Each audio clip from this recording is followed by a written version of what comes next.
dimbale ay nit la dimbale association dimbale le président mais dimbale ñi nga xamante ne tey ñoom ñoo koy jox donc yàlla moo am fa yàlla na yàlla fayal ko képp koo jox dërëm tey sama papa lu mu wax rek si ñaan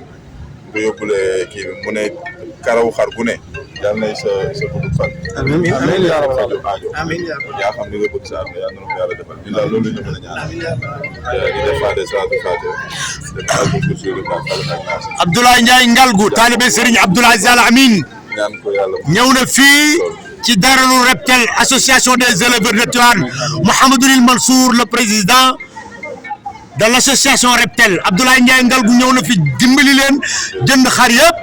te bi muy doog a tabb si nag dafa wax ni su ma teeloon a xam ni da ngeen di def lii du ma jënd fenn xar fu dul yéen président la wax. waaw yaa ngi dimbali woon sama bopp laa dimbali. ndeysaan ndax bu dul woon ñoom xëy na lii du mën a nekk. ndeysaan en tout cas ñu leen di ñaanal di leen ñaanal seen association bi yàlla may leen ay xéwal yu bëree bëri. ba déwén incha allah ñu mën a fekk ay xéwal yu bëri bëri. en tout cas ñu ngi leen di féliciter leen encouragé. parce que lii lañ am. parce que tey looy dàq ko jëm tool dàq ko jëm àll dàq ko jëm kër. bu ñu jëndee xam feneen. Dakar laa jógee nii.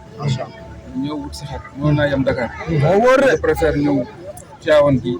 wala dem Mboro jënd ko fa. moom mu gënal ko ma jënd ko. macha allah donc maa ngi leen di. njëkkoon naa ñëw da ngaa ñëw dàbbali. waaw président. waaw man moom wax ju gàtt rek man yaakaar naa ne ñi may àndal xam nañ ni du ma wax lu mu gëmul kilifa bu nekk xëy na dinañu jëflante ak yow waaye man li ma gën a marqué ci moom nit ku oyof la beneen bi aussi mooy lu jafe aussi ci yenn kilifa yi parce que kilifa damay wax ni parfois mu respecté kàddoom dafay jafe lu ñàkk xëy na du jubadi wala leneen sax mais ci xat-xat da leen di dab lu ne da leen di dab mais li ma gën a marqué ci moom bi mu njëkkee ñëw fii xar yi fi nekkoon yëpp la jënd parce que booba xar yu bëri ñëwaguñ mu ne ma dinaa ñëwaat am xar yu ma jënd boobu ba léegi nag. aller retour.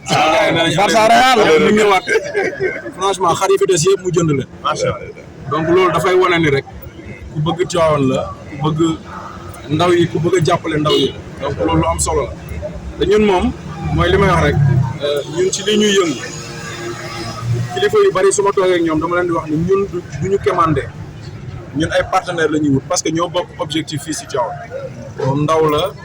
Tivaouane jëm kanam moo ko ñor ñun aussi la même chose ñun wàll bi ñuy yëngu muy élevage donc lii rek la ñu mën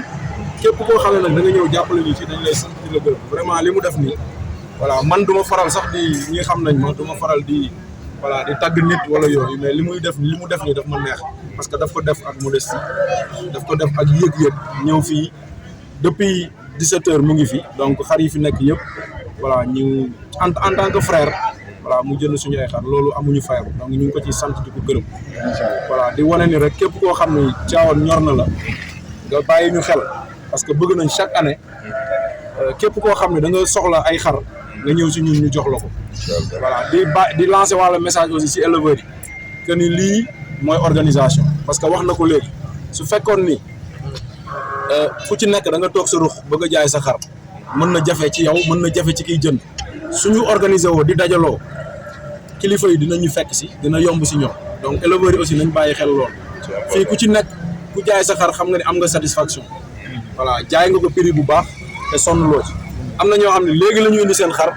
mu jar léegi nii bi mu ñëwee xar yi mu fi fekk sax dayu ko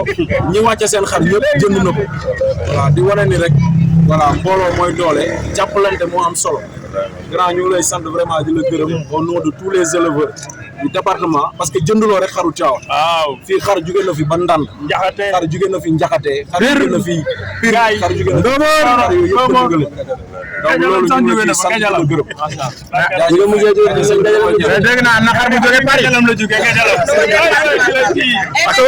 waaw maram la xaari ma nga wax ba pare te doo gërëm Ndox TV collaboration Ndox TV ak Reptel dañ cee war a wax man du ma leen gërëm voilà parce que yéen la ñu gën a miin jàpp naa ne yow sama sœur yow man dama la boole suñu biir parce que da nga bëgg élevage te yàlla rek man jox naa la jaay naa la xar bu jigéen boo bëgg loolu élevage doo ko def gis naa nga dem ci yeneen éleveur jënd yow moom no comment yow moom waxuma sax Abdoulaye Ndiaye mais kilifa yeneen parce que du moom rek moo fi ñëw ay kilifa bari na tey ay sëriñ yu fi ñëw jënd si xar amaana nag gënuñu quantité bi ñu jënd mais bari na ay kilifa yu fi ñëw ñëpp moo leen fi indi dëgg yàlla ku mu xam TV indi na leen fi seetaanu téléphone mais nga joom nañ ko tegal 16 moom aussi voilà dama koy ñaanal waaw maam ndox moom vraiment waxuma la sax sëriñ si mais am na média yoo xam ne tey am na média bu ñuy wax am na ñu bëri ñoo xam ne tey suñu ñëwee si opération bi parce que moom moo couvrir événement bi voilà da ngay gis ku ñëw ne dama leen seetaan si Mame Ndokh donc di ko sant aussi yeneen média yi nga xam ne Abdoulaye Ndiaye Ngalgou ngi noonu jënd na xar yi waaye bàyyi na fi enveloppe de barke Seydina Mouhamad yu mag a mag mais def na xar ak la jël 500 000 ak 1 million barke yonent bi waa kër 1 million waa kër 500 000 nee na la jël nga leen Abdoulaye Ndiaye Ngalgou taalibe Serigne Abdoulaye Dami yàlla nga fi yàgg tawir yàlla nga am téeméer at ku ne yàlla nga ci bokk ci barke yonent bi jënd nga xare ba nga amul xar yu ñu jënd amatu fi Ndokh TV rek a fi des barrière yi dese woon laajte nañu ni gendarmerie ko moom moo tax nu bàyyi ko yàlla nga fi yàgg da ko doon jënd ci gàmmu gi yónnee nga ma ba enveloppe man la yàlla nga doon xarit général de Tidiane barke yonent bi boo ko defee ci tabaski dama ragal naa noppi sax